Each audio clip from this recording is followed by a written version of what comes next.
kababayan, magandang umaga po sa inyong lahat. Init po dito ang panahon. Ay makikita po natin mga kababayan, M. de la Industria Bridge. So nandito po tayo, no, mag-update po tayo dito. Ito po yung vlogs natin dito na Gidli tapihan sa gilid. So ayun po mga kababayan, sa mga gusto pong pumunta, no, ito tuturo natin. Pagaling po kayo doon sa kabila, pwede po kayong maglakad papunta dyan kasi may hagdan, pwede tayo bumaba dyan, tapos lalakad naman dito.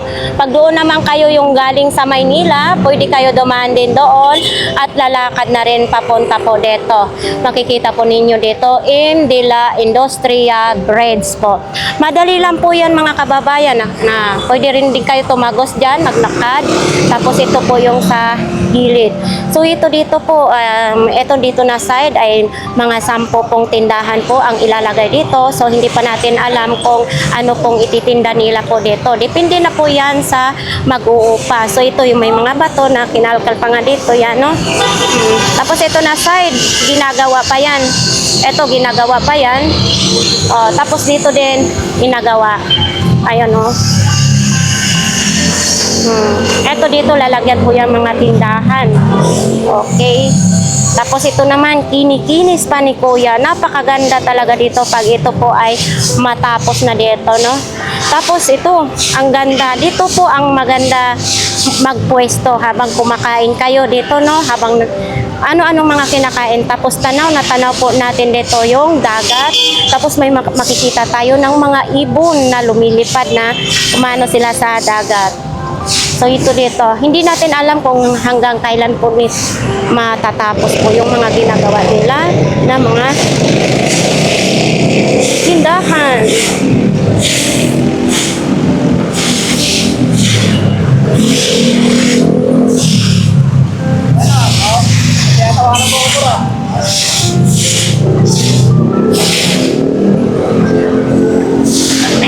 So nandito po din yung mga ang bumbero kasi naghatid po sila ng tubig. Tapos ito mga kasangkapan sa gagawin na tindahan. Ayan. Ito yung mga tubig. Hirap na hirap si Kuya. Mabigat yata talaga yan.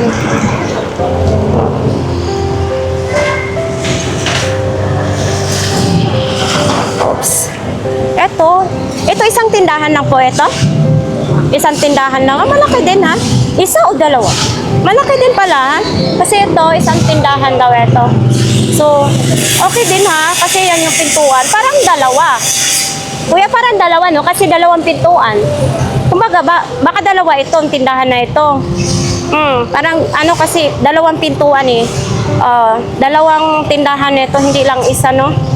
Matibay din pag matapos to is maganda na talaga dito. Tapos ito gumagawa pa sila. Yes. Uy, si Kuya.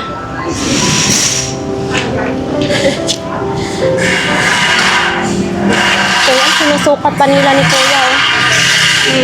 Ito po yung papakita natin. Ito po yung tindahan po sa Gidli, kapi sa gilid. So hanggang dito po may mga halaman, no.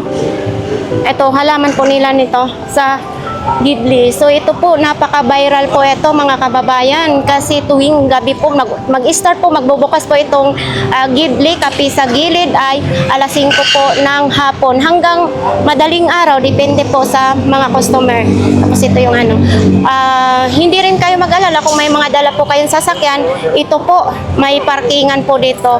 Kahit gaano kadami magpunta dito at may parkingan. Tapos ito, Chino, nilagyan din ng mga ilaw. Kaya nga, sobrang liwanag na pala dito kasi nung nag-grand opening wala pa tong mga ilaw na ito. So ngayon, nandito na. So kaya sobrang liwanag. Tapos ito yung ano, ito yung, yan, 'di ba?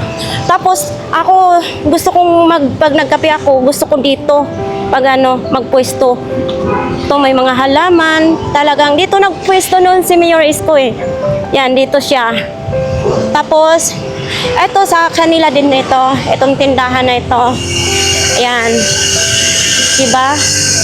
Tapos, nandito yung mga solar. Tapos, dito yung magluluto. Ayan. papanoorin po ninyo sa ano natin sa YouTube. Kasi mayroon naka-upload. So, dito pupunta din tayo dito, no? Kasi ginagawa din pala dito. Ito na side, ginagawa din. Ito, tatayuan yata dito ng yung pingpong. Laruan ng pingpong. Tapos ito, may mga bata din dito. Yun, may libreng pakain.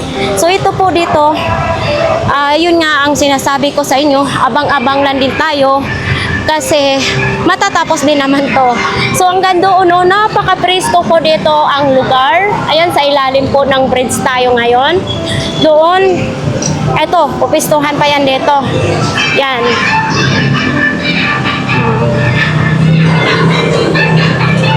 Ayun nga guys, no, ito lang po ang update po dito sa Gidli Kapihan sa Gilid. So, dati ang ano lang isa, tapos dalawa ngayon, dadagdagan daw ng 30 katindahan. O di ba? So super saya dito kapag matapos na to kasi ngayon lang nga dalawa pa lang, super viral na, madami pong dumadayo dito, no? So, yan, kung sino pong magpunta po dito sa kapi sa Gilid ay alas 5 po, bukas na po sila. So hanggang po na madaling araw, alauna ng madaling araw, depende po yan sa customer. So ayun, marami pong salamat sa inyo. Sana palagi niyong tangkilikin ang Gidli Kapi sa Gilid. So abang-abang na po tayo, mag-update tayo dito kung matatapos na po. So ayun, marami pong salamat.